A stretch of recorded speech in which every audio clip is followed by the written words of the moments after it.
yeah, don't be bound by its restraints. As I said before, you've got to open your mind and take off those blinkers and look at change in a different way, because change is not prescriptive.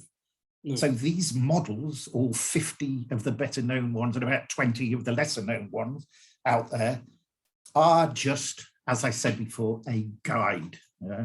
And I think one of the problems is that people have problems breaking if they've been on some training, whichever training that might be, and they come across, they go out and they start their whatever new job or initiative, and they go out and they suddenly come up against a situation and they say, I've never come across this situation before.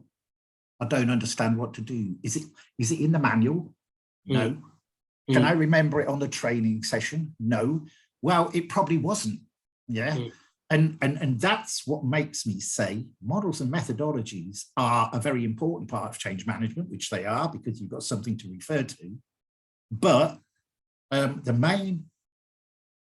main thing about change management is you, me, and the other change managers out there that can make sense of all the, I was going to say, I'll say it anyway, crap is it's not a naughty word, that all the crap out there that's going on during a change process, yeah?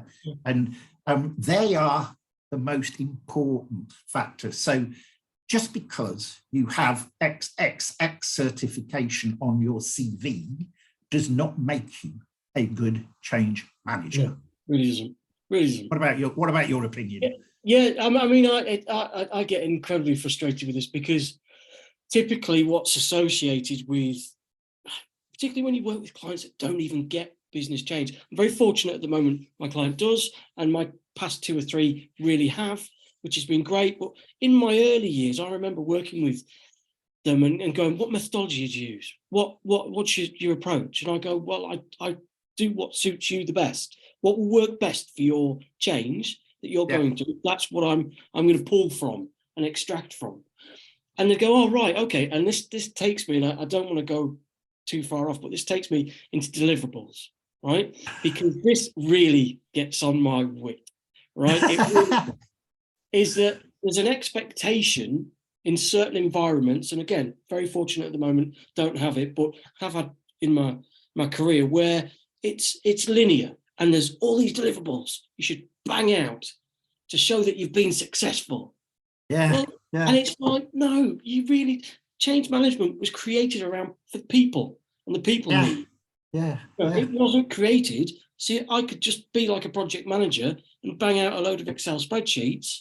Yeah, and just yes, yeah, that's it. Yeah. It doesn't work like that, and I think that's what people struggle to understand, that it is about people, and there are, I'd say, there's 4 or 5 key things you have to do, and you evidence and you record and you share, and 4 or 5 key things, you know, like an impact assessment and things like that. You can't. Yeah. There are definitely things you have to do, but it should not be this model of linear delivery. Yeah.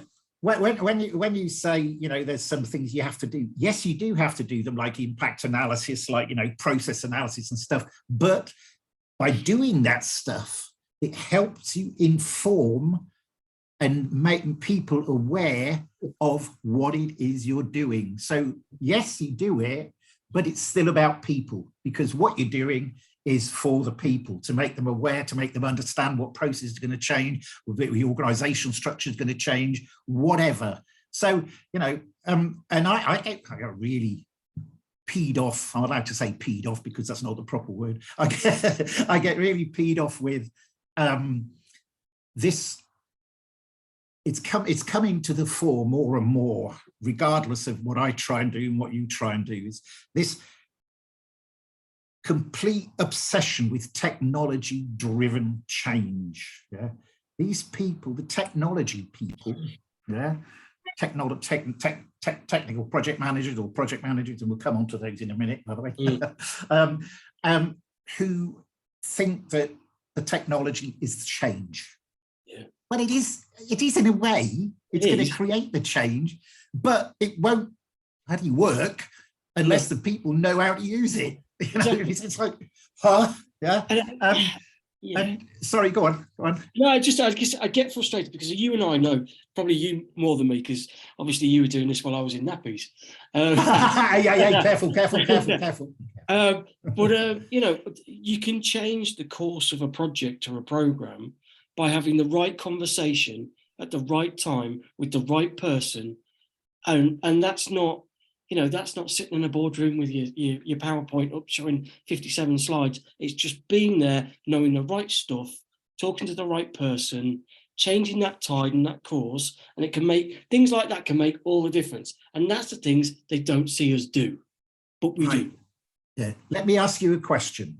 When do you see the right time is? You said you asked the question at the right time. When do you see the right time is for a change manager? Not to ask the question, when should the change manager join the project? From the very start, from the inception, from talking about it. By asking that question, I knew you were going to. I knew you were going to ask that. Yeah. Yeah, absolutely, from the very beginning, because immediately you get a feel for it. You get a feel for the change, the concept, the vision, the strategy, where it's going. You get that sense of, okay, so this is what we're planning to do. And the change manager starts thinking, and he thinks on a completely different level to your PMs and your techies. He's thinking, okay, what's this mean for Joe over there or Bob over there? Do you know what I mean? And so for me, yeah, it goes without saying. Well, yeah, I mean, I wrote an article a while back called Change Management Better Late Than Never, because in my experience, I've always been brought into change management projects late. Why? Yeah. Because they've got resistance, or people don't understand what's going on, or, you know, there's no sort of interest or whatever. And the problem with that is you're forever fighting your tail. Yeah, you're ever fighting your tail. Chasing it. Fighting fires, chasing your tail, catching up.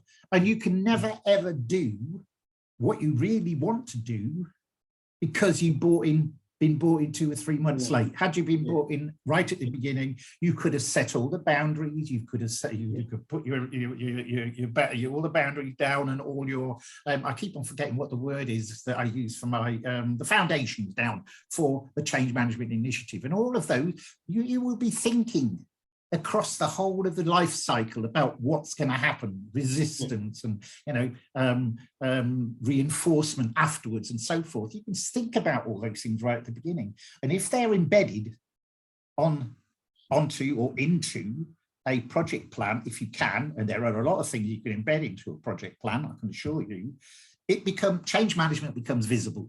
and it becomes something that people can relate to all of a sudden, because what they do is they see it in a project plan, and you know what people are like with plans. You know the senior managers and the program boards and the steering group. They like plans. They like PowerPoint slides. And if they see if they see change management activities there, they go, oh, okay.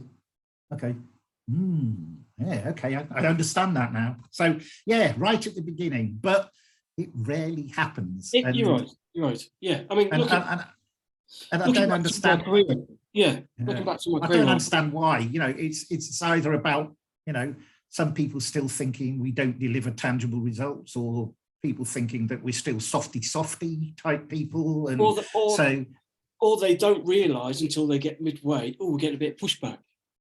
Yeah. So how do we deal with the pushback of the people? Oh, well, you need change management for that. Right, let's go hire someone. That happens a lot. Yeah, it's an afterthought. Yeah, it's an absolute afterthought. Instead of saying, when you build a team, what are we going to have in the team? Change management, project management, program management. They all need to be there right at the beginning. Kicking off the sort of the right documentation at the beginning, and all that should include both the project management and change management stuff. And the project management. And I'm coming on to my next, nicely coming on to my next subject now. Project management and change management. Hey, do you like the way I'm steering this? Yeah, I'm loving it. Yeah, driving change management, mate. Project management and change management. Okay. They call the PMI, Project Management Institute, they've been calling their project managers change makers. I have to watch my language on this video, Ron. For a long time now, they've been calling them change makers. And I kind of, what's the word I'm looking for? Rise up against that, because they don't make the change. I'm sorry, but they're not a change maker. They are a deliverer of a solution. They don't make the people that are going to adopt the change actually use and adopt it. Because what happens, and this is from my PM versus CM sessions that I've done God knows how many of, what happens is that once the project manager has delivered the time, cost, quality and scope, they say, thank you very much, I'm finished, I'm done, where's my next project? Whoa, what about business benefits, which happen after? What about usage and adoption, which happens after go live? What about sustainability, change sustainability, which kind of happens after go live? What about change reinforcement, making sure that people are doing what they're supposed to do?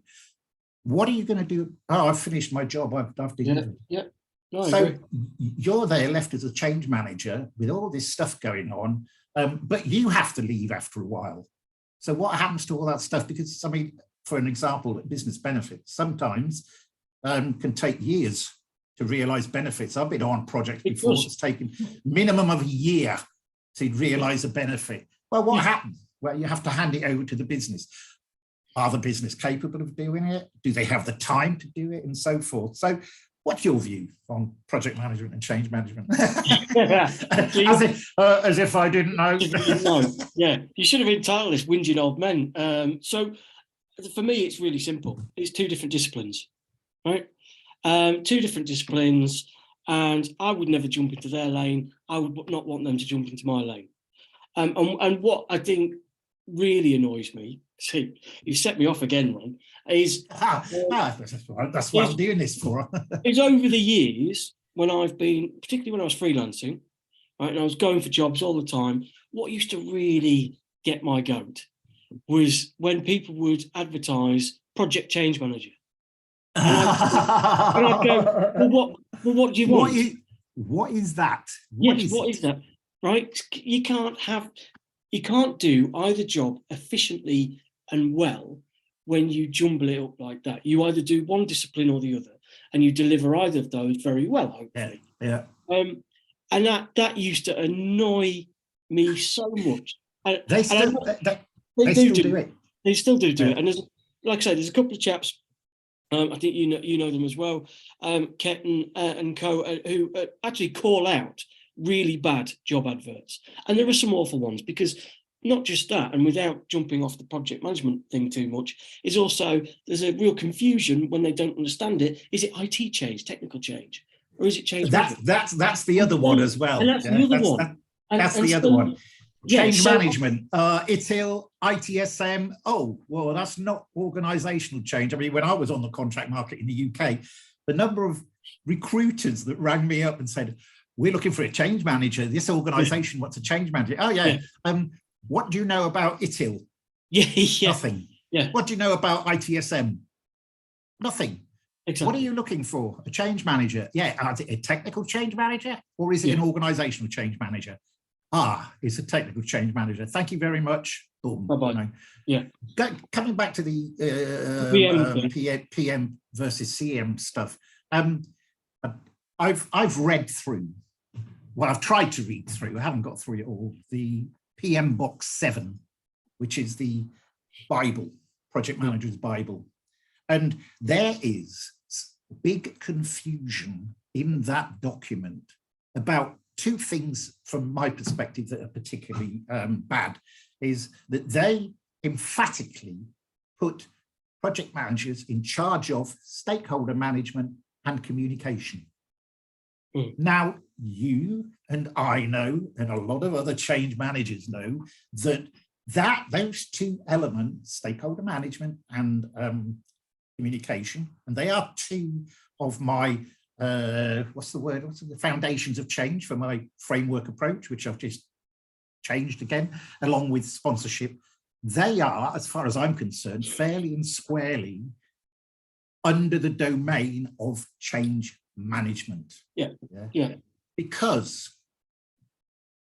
project managers, I'll be careful here, have difficulty in, as an example, communicating without being too technical, 3-letter acronyms, stuff like that. So I don't think personally they should be allowed to communicate to the business, and that should go through a change manager. But if you've only got a project manager without a change manager, that's one of the problems. The communication goes direct.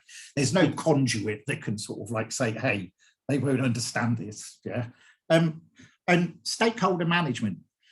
Well, if you've got a project, say 500 people, so are you saying that along with the project manager's other roles and responsibilities, that they can also manage stakeholders? So they interview as many stakeholders as they can, they find whether they're for the project or against the project, etc. Are you saying that they can actually do both those things at the same time? I would say categorically no. Yeah, I would agree. And can I also just say, well done for reading that, because I personally would rather have a colonoscopy. Well done there, Ron. I mean, I just think it's, if you want to make something successful, dedicate your efforts in the right places, and therefore don't have confusion, I do think that if you work in a large organization that has multiple portfolios of activity and works going on, there are things you can do if you don't have a change manager for everything to help. You can insist that PMs do X, Y, and Z, because it will, it's a change activity and it will help them. Smaller organizations should be all over it, in my opinion, but larger ones I do get, and that's perhaps where the confusion comes from. But I still say, and I will always stand by, you separate them out. All your capabilities, know your specialisms, know your strengths. Keep it simple.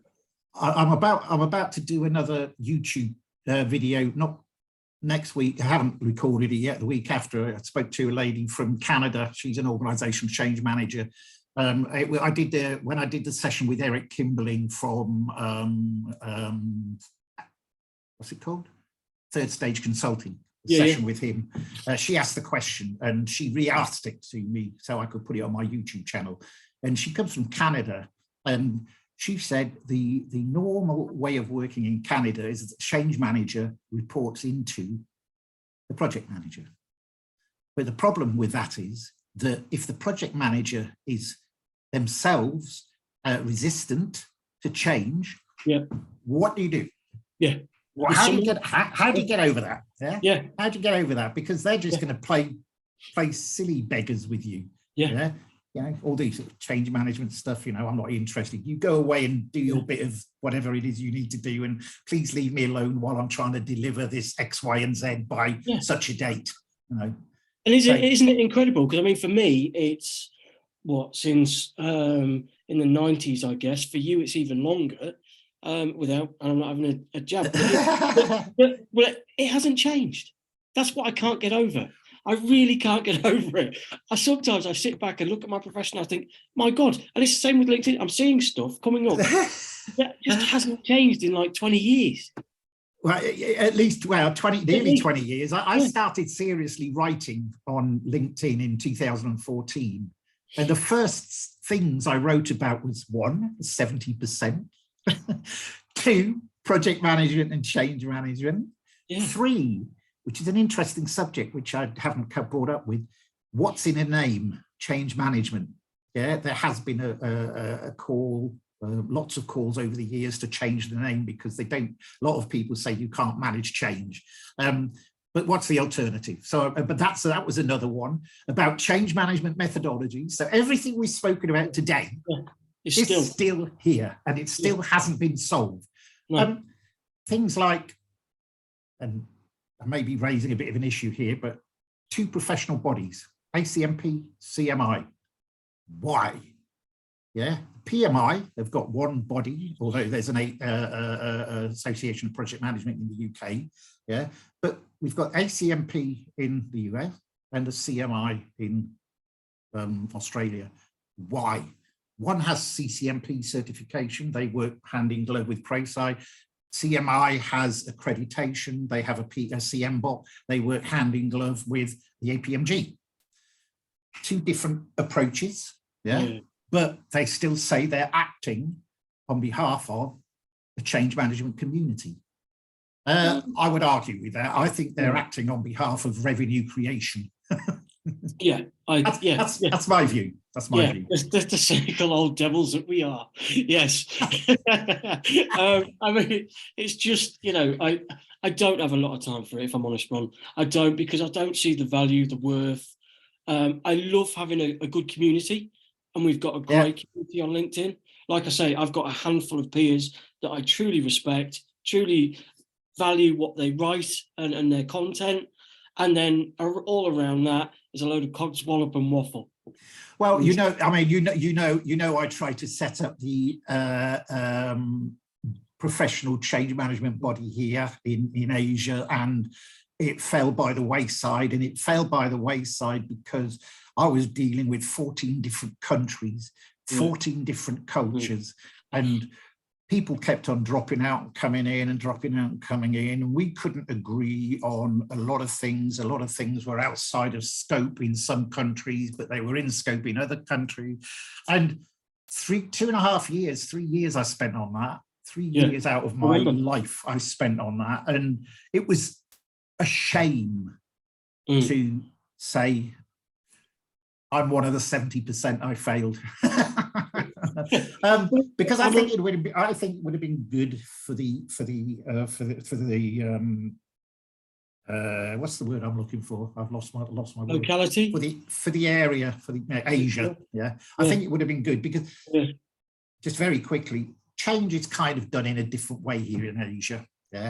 It's a lot about, you know, creating relationships and building trust and everything before you can start implementing change, and that takes time. So change actually is probably a bit slower than in other places, but yeah, it's an interesting place. I mean, the last place I worked was Indonesia, and I've been training since then. So I've trained very few people from Asia. Interesting. I mean, I remember you doing it, and I remember, you know, the work you put in. It was a lot of work, and it was going on for quite some time. It was a lot of work. And you had some real peaks and lows, because at some points it really looked like it was going to be a flying success, and then other times people would drop out and leave you in the lurch. Well, we had area representatives or country representatives, and some of them said they didn't have time to be able to help and stuff, so they dropped out. So that meant finding another representative, bringing them up to speed with what had been done before and stuff like that. And I just went, this is too much. This is too much. We tried, but the main hurdle, and I'll finish this. The main hurdle was actually setting up. We got that close to setting up a not-for-profit body in Singapore. That close. Yeah? The reason it didn't happen was because we were going to share the cost between the country representatives, and we didn't all agree that we should share the cost of setting it up. And that's one of the main reasons it failed. But I think it would have been a good one. It's still kicking around. Yeah. So, maybe at some point, I'm getting on a bit now. So, I don't want the hassle anymore. I'm just thinking, mate, if all else fails, you could set up an OnlyFans account for people with a fetish for the Colonel from KFC and earn yeah, the Colonel. You've seen my TikTok handle, haven't you? The Colonel of Change. And you know what? That leads me this time. That leads me into a conversation, because I am a firm believer that we don't use things like social media, like TikTok, like Instagram, Facebook, all the rest of it, anywhere near enough.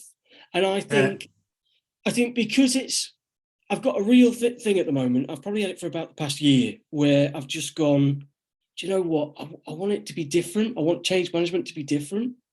And I've really started thinking, and I won't go into too much detail because otherwise I'll spill the beans on everything I'm thinking. But, I firmly believe it needs to be more around entertaining, fun, because they stimulate chemicals within us that make change more adaptable and more acceptable. And it needs to be more based around storytelling, marketing. And I've spotted maybe 2 other people out of the big, because you and I follow loads of people in our industry. I've spotted probably 2 other people that sort of started talking like this as well. And I'm thinking, well, I'm obviously onto something, because other people are seeing it as well.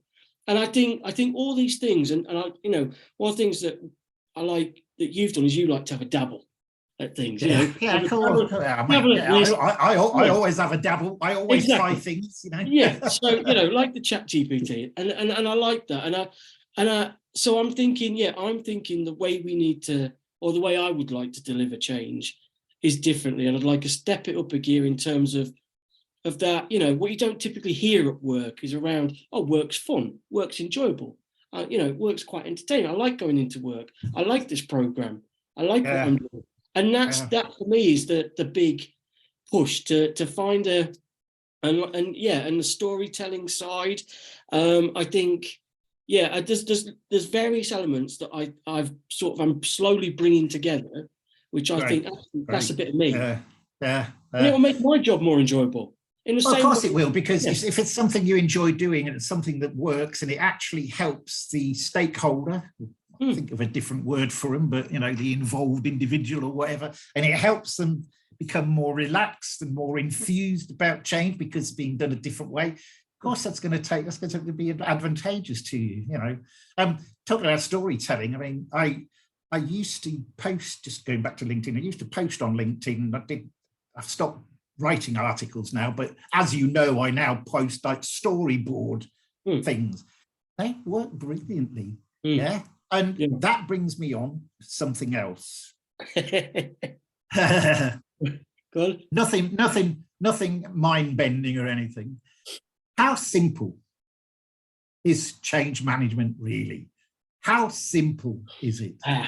Because there's an argument here. Some people say it's complex, totally complicated. I say, well, it's as simple as you make it. So what are your thoughts on that? This one's easy because this refers to you, right? So the reason I originally reached out to you, crikey, must have been about, I don't know, years ago now, 5-6 years ago, maybe longer, maybe even 10, was a quote you made. And I always remember reading that and going, I firmly believe that.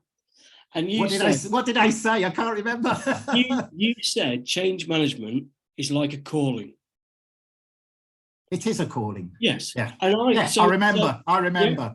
Yeah. So, and you said that years and years and years ago, you said that, and I was like, I'm going to follow this guy. I want to know more about what he has to say, and never regretted it. And I think for me, yes, change management in my head is quite simple, but I think there's a natural capability within us. Some people have it, some people don't, to do change management.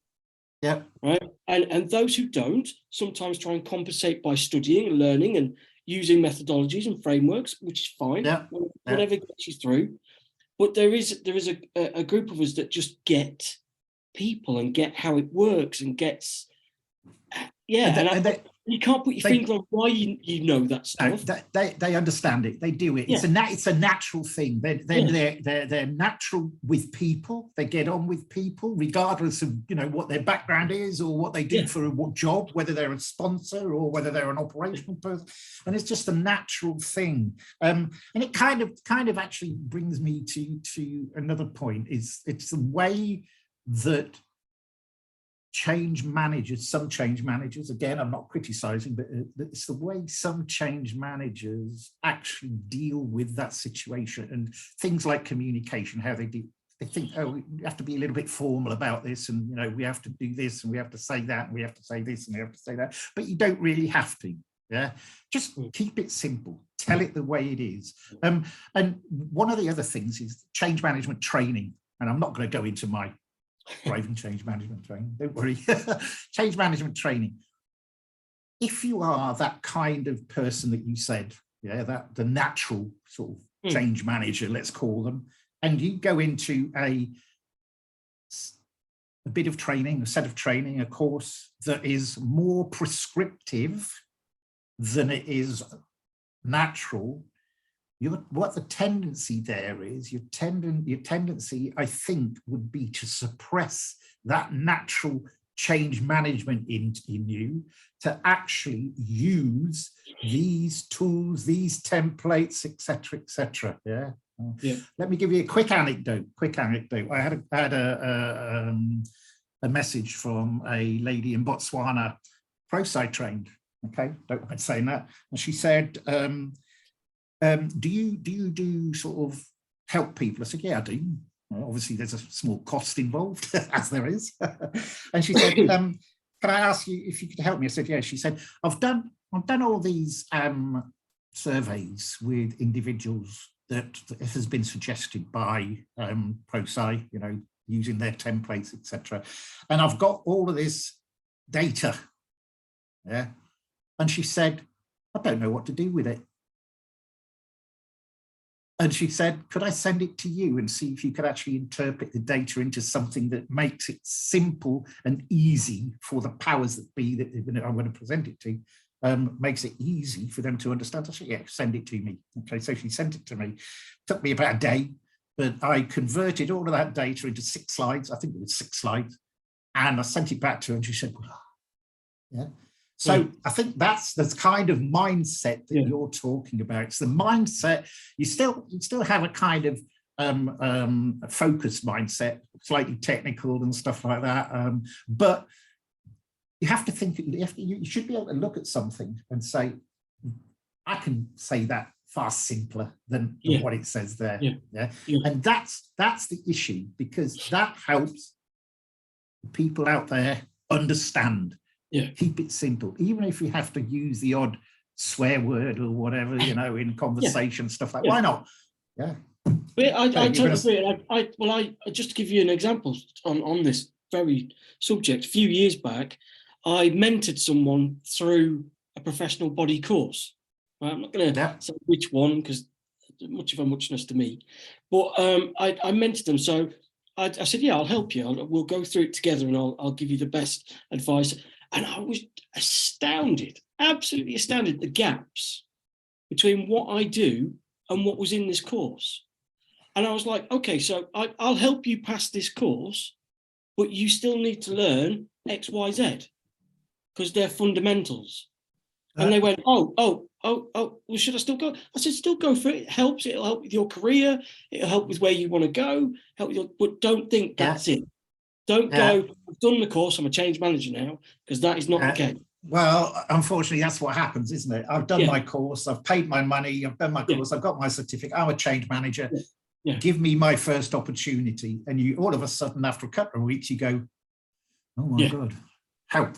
And I'm going to come back to my training. this is what I kind of like to try and do differently.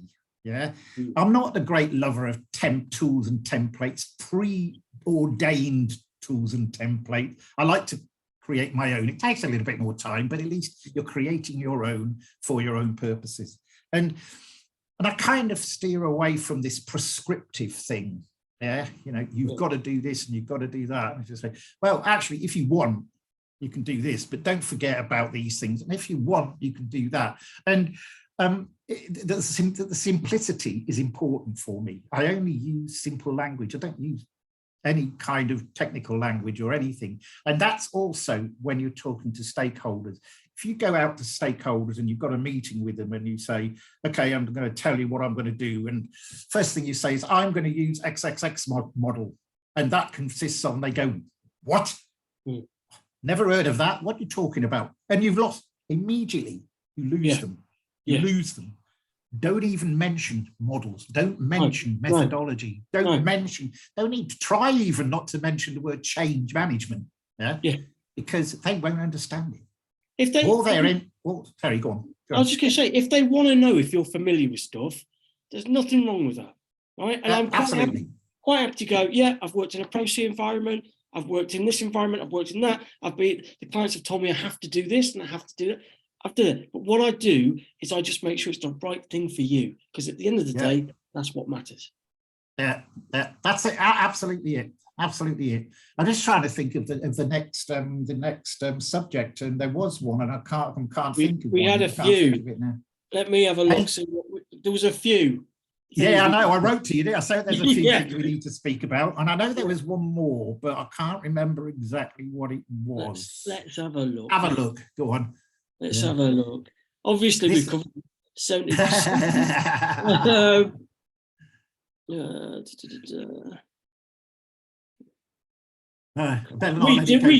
We do chat a lot. Can I just say? Yeah, I know. We do moan. We moan like a couple of like those two people out there. I'm hoping that the people that are going to listen to this at the end when I publish it, and I'm not quite sure how I'm going to publish it yet, whether I'll put it on LinkedIn or I might put it on my YouTube channel as a one-off special or a pilot special, maybe even. I don't know how I'm going to do it. I hope it's going to be of interest. Certainly when I did the session with Eric Kimberling of Third Stage Consulting, there was a lot of interest in that, and I really enjoyed it. And I actually got 3 people to train out of that one session. Really? Yeah. Fantastic. They said, we like your style. Yeah. Brilliant. And yes, brilliant. I need a haircut before I talk about style. But I've got one booked on Saturday, and I need a beard trim as well. I'm just trying to think about other stuff. Okay, coming back to what I said, the title, change management. Oh yeah. Which was one of the first things I wrote about. Yeah. I wrote about it, and I looked at various different suggestions, because there was a LinkedIn post about it, and there's been a few LinkedIn postings since, and people saying, oh, you're a facilitator, or you're this, or you're a change agent. Even one of the people I'm training at the moment said, in my company, I'm a change agent, not a change manager. Well, fine, doesn't matter, you're still involved in change. But there's always this argument about, can change be managed? And why do you call yourself a change manager if you think it can't be managed? Well, I have a view that there are certain elements of change that can be managed. So, as an example, you can create a communication plan, and you can manage that communication plan, because it says, send this communication out then, send this communication out then. You can manage measuring business readiness as an example, because you can say we need to send a survey out to get some feedback to understand it, and we need to do that. Then analysis, feedback, send the new survey out, analysis, feed, managed, it's managed. Yeah, the bits that can't be managed, if you think about it, is culture. Yeah, and I kind of rail against people, I don't really say this, but I'm going to, I kind of rail against people that call themselves culture change managers, because culture is not like we think it is. You know, people look at organizations and they say, they've got an innovative culture, or they've got a change-averse culture, or whatever. It's not like that. It's not, you cannot say an organization has one kind of culture. No, just think of all the diverse different people that are working in an organization from different countries, from different backgrounds, from different cultures, etc. So how can you say an organization, and I might come in for a bit of criticism here, but how can you say one organization has one type of culture? I don't think you can. No, and I also think people make it sound too simple. Way too simple, because I think the cultural side is one of the most challenging sides, because in my mind, and again, people might say I'm wrong, but in my mind, cultures come from years of behavior, right? So in my mind, you've got all these behaviors going on. You can't go in and go, I don't care who you are, what, you know, where you're from, what organization, whatever. You can't go and say, within 12 months, yeah, we'll fix all that, we'll change that. No, you won't. No, you won't, because that's been there for decades. Yeah, exactly. So, and unless you go, we're going to clear out the entire workforce and bring in a whole new, you can't. It's a really long, progressive, you know, it takes almost as long to change it as it does to be introduced. Let me tell you, in my course, and I picked up this from somebody on LinkedIn, but what they kind of said was, if you want to create rapid culture change, okay, you want to change the culture of an organization quickly, don't even talk about culture. Don't even say you're changing people's culture. Get people to work in the new ways of working, under a new organization structure or whatever. And then what will happen is the culture will naturally follow. What do you think about that? You may disagree with that. You look as though you disagree with it.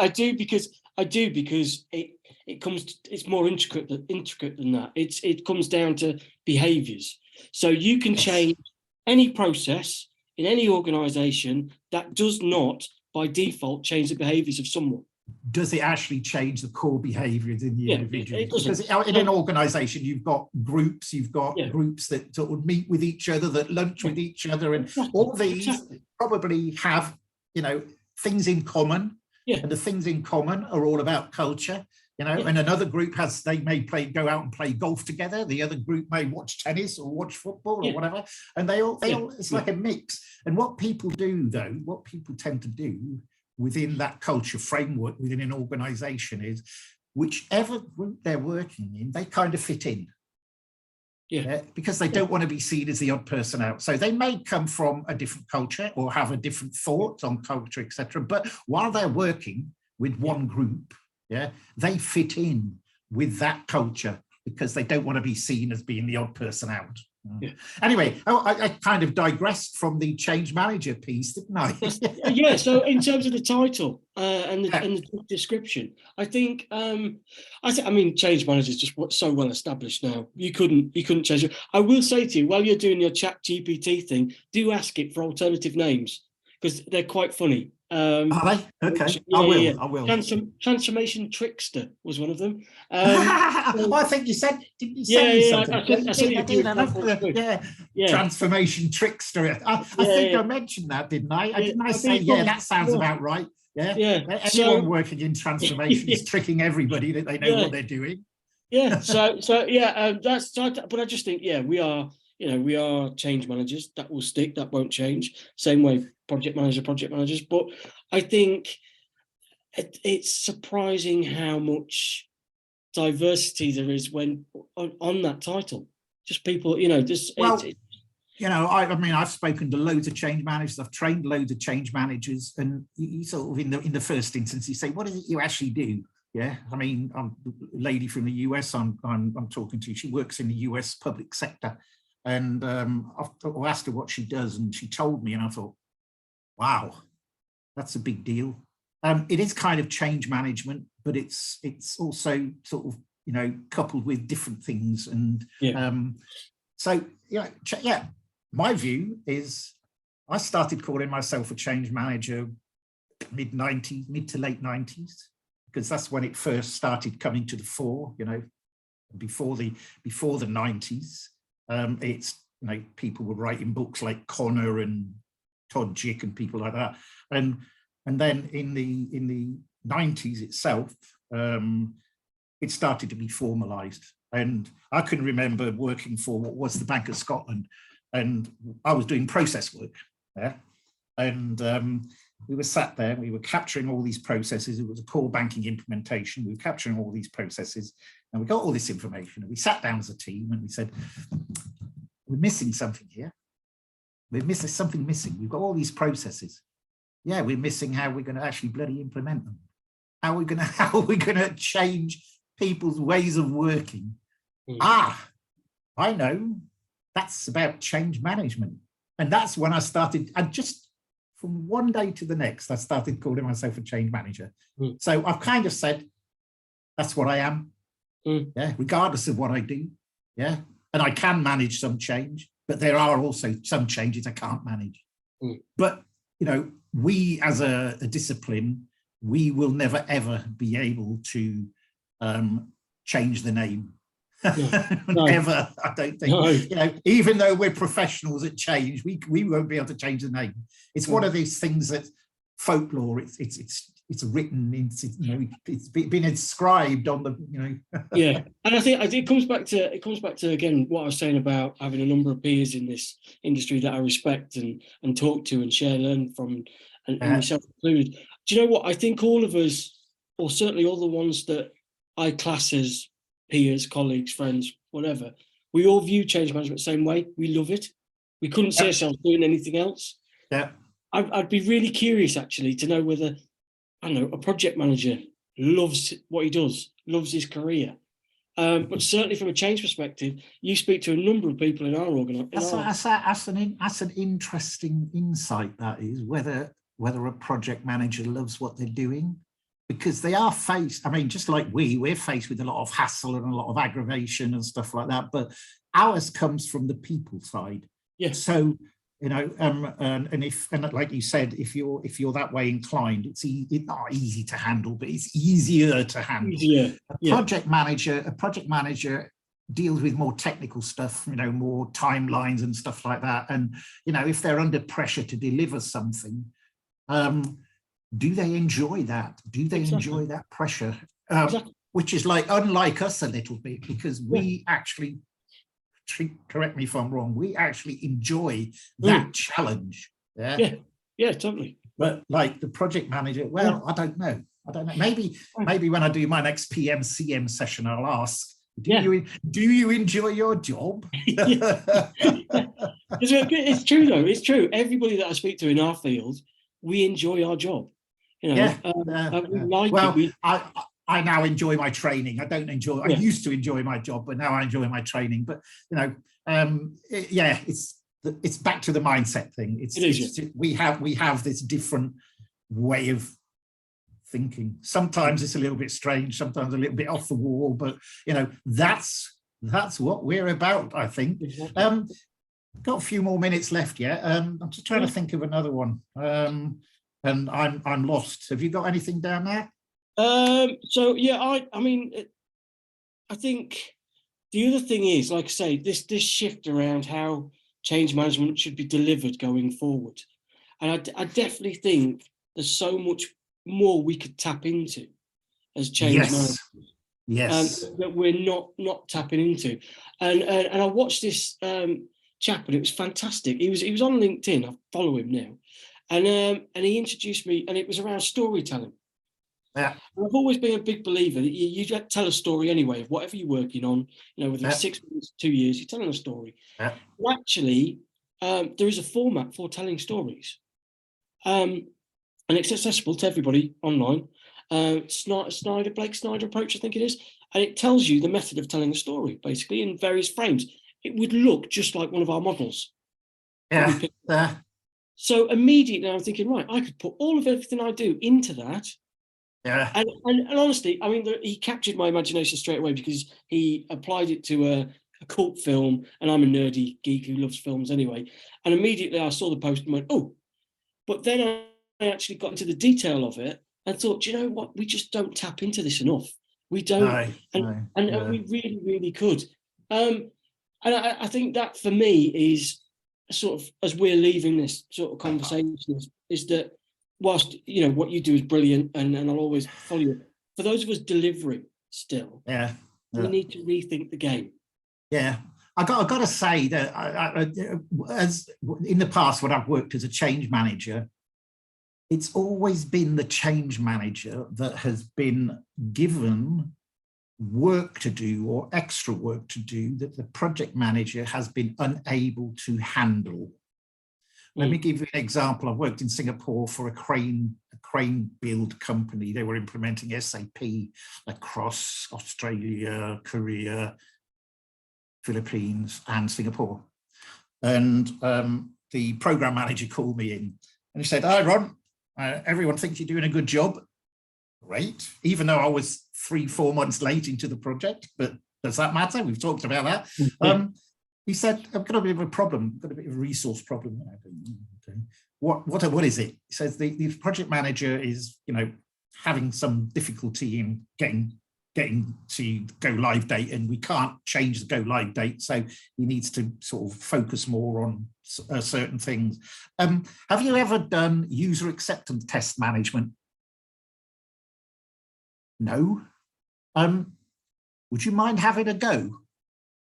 And I said, well, logically, if you look at it, user acceptance testing is really about change, yeah, because you're asking a user to test the new solution. And I said, yeah, go on. He said, we got some spreadsheets already from the previous thing. He said, that just needs updating, and you know, we'll make sure you get all the test scripts and stuff like that, and who's responsible for them. I said, yeah, no problem. So things like that are great. And it got me to thinking, I would love to do that again, because I think it is a change management activity. It's just like business benefits. A lot of people say, well, business benefits is the responsibility of the project manager. Well, actually, why did you start this project in the first place? Because it's the business benefits in the business case. Okay, so unless you change what you're doing, you are not going to see those business benefits realized, are you? No. So you need to change what you're doing. Yes. Well, that's the change manager's job.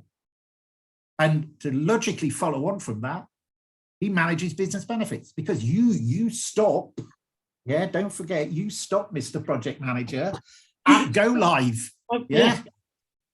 You're not going to get any argument from me whatsoever, because everywhere I go, my friend, I say, I'll do the benefits, or you need me in all the benefits, because that's my role. And some people do exactly what you've just said. They go, oh, no, it's a project management thing. We've got it. And I'm like, yeah, but what happens when you roll off? So no, I'm with you. The only thing I would say is, particularly for the younger people coming into our industry, is you do need to learn and develop the capability to say no, because otherwise things like that project management or even admin will start creeping in, and it won't be a change role anymore. It'll be this hybrid mumbled mess that becomes unmanageable. But I agree with you on the UAT, definitely. I think it's got it in the title. So, you know, I've been wanting to do it again, but I never had the chance to do it again. So I've done it once, but it was good. It was actually quite, you know, and it was about deliverables as well. Have you finished the test? Yes, passed it. Yeah, great. We can sign it off. Right.